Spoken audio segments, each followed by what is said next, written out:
Hi, I'm Daniel Gold, and welcome to the Gold Standard Leadership Lab. By day, I'm a partner at a leading advisory firm where I draw upon my background as an attorney to help my clients succeed. This podcast, though, is my personal project, completely separate and apart from my day job, but reflects the same passion that I exhibit everywhere for teaching, mentoring, and helping others succeed through simple, impactful lessons. It is my hope that you'll walk away with practical takeaways to help you on your leadership journey. Thanks for being a part of this community and for joining me in the Leadership Lab. Let's get started. It is possible that so many of us are celebrating the wrong things at work. We tend to focus in on the big moments like closing a deal, launching a product, or getting promoted.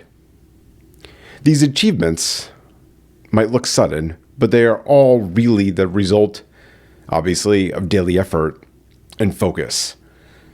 Back in episode 23, the Arrival Fallacy, this way of thinking, as we discussed then, is a psychological trap. Because we often think we will only feel fulfilled once we reach the top. Once we get that promotion, once we get that closed deal. But when we get there, the satisfaction fades quickly. If we only celebrate the big moments, then what happens is that we miss out on most of our leadership journey. Because to build a strong, lasting team, what we really need to do is to focus on the small wins. And I like to call those small wins micro-victories. A micro-victory comes with many small steps, small decisions, and the moment of progress that we often overlook. Think back to your last week. Maybe you had a whiteboard session where a tough problem started to make sense. Or a planning meeting that ran long because real progress was actually happening. Or maybe you had a client call where you finally understood what they really needed, what was the problem that they're trying to solve for. These are more than just tasks to finish. They are the repeated actions that help us grow. And just as consistency builds trust, as we talked about in episode 24, these small wins show that our leadership approach is working. In my own running journey, as you all know from following me, as I trained for my first full marathon by my 50th birthday this spring, I have learned that you cannot wait for mile 26 to finally feel like a runner. It is so important to celebrate the miles on the early morning runs and notice the small improvements, like a lower recovery heart rate, a better cadence. Coach Bennett, Nike's global head of running, puts it so well, where he says that every finish line is just a starting line in disguise. Because in running and in life, and on our leadership journeys, there is no real finish lines. So instead of focusing only on the end, pay attention to each new beginning. So why is this important for you and for your team? Because what some call soft leadership is actually backed by science. Harvard researcher Shawn Achor calls the usual way of thinking the broken formula. Why? Because we often believe that if we work hard and reach our goals, only then will we be happy. But in the happiness advantage, Achor points out that the formula is actually reversed. Why? Because happiness leads to success, not the other way around. When we feel positive, we are more engaged, we are more creative, we are more motivated and resilient. The brain's reward system works best when rewards are frequent. If we only celebrate at the end of the year, our teams miss out on the motivation they need to stay engaged all year long. Dopamine helps us learn and solve problems faster, while serotonin boosts mood and motivation. So when you recognize a small win, you activate your leadership flywheel, moving your culture toward growth. The Japanese call this idea Kaizen, which means making steady progress through small changes. If you improve by 1% each day, by the end of the year, you will be 37 times better than when you started. These small wins add up, helping you notice progress and keep you and your team going. But there is a problem. And the problem is that so many leaders have a tendency to miss these small wins because they are too far from the daily work.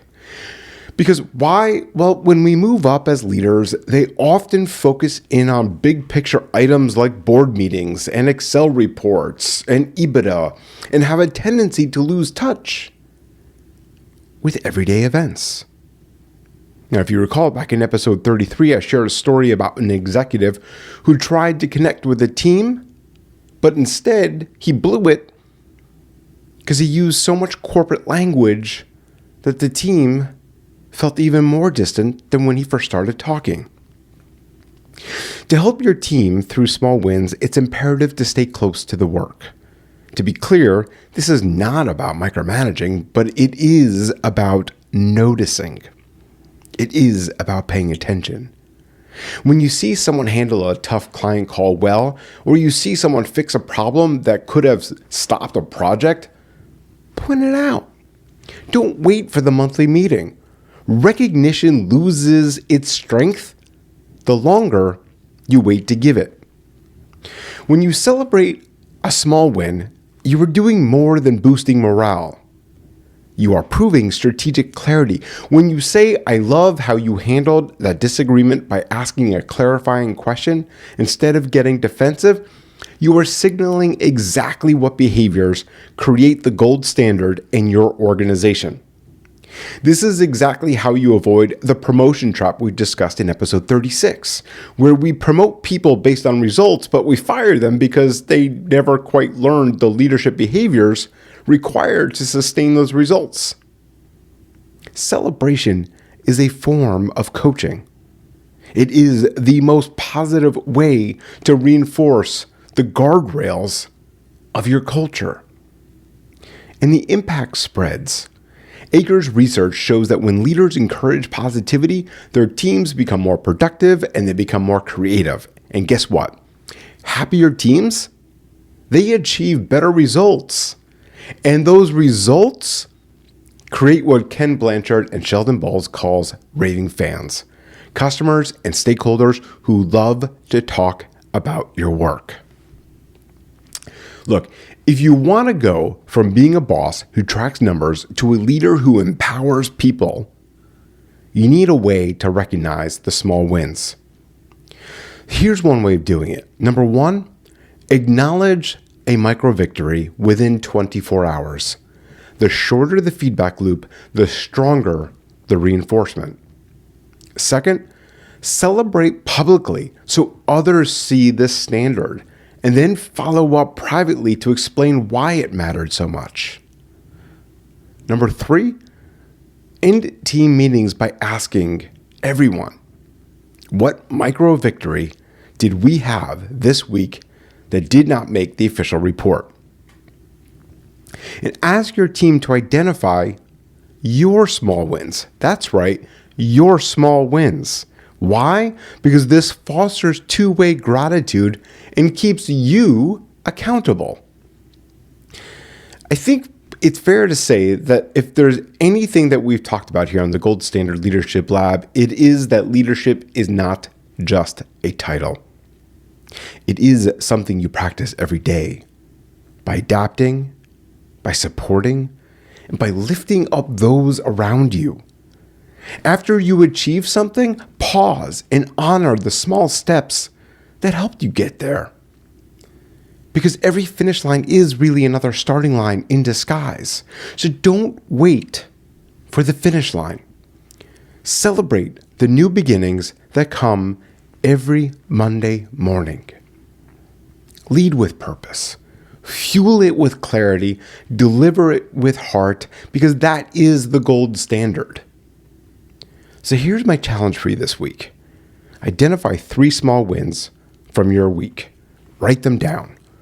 Share at least one out loud with someone who contributed. Notice how it shifts the energy in the room and in you. And remember, leadership isn't about perfection. It is about progress. Take this lesson, put it into action, and continue setting the gold standard in your own life and at work. See you all next time.